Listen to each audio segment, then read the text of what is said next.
بسم الله الرحمن الرحيم. هل أتاك حديث الغاشية؟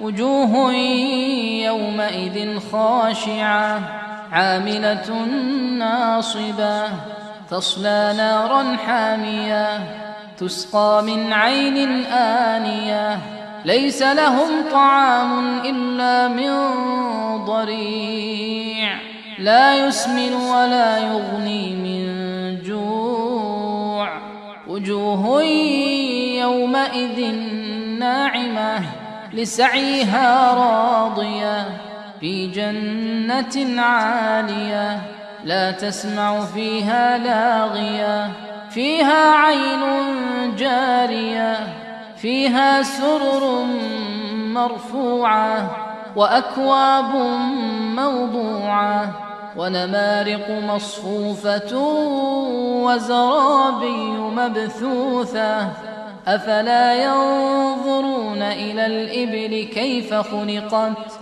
وإلى السماء كيف رفعت وإلى الجبال كيف نصبت وإلى الأرض كيف سطحت فذكر إنما أنت مذكر لست عليهم بمسيطر إلا من تولى وكفر فيعذبه الله العذاب الأكبر إن إلينا إيابهم ثم إن علينا حسابهم.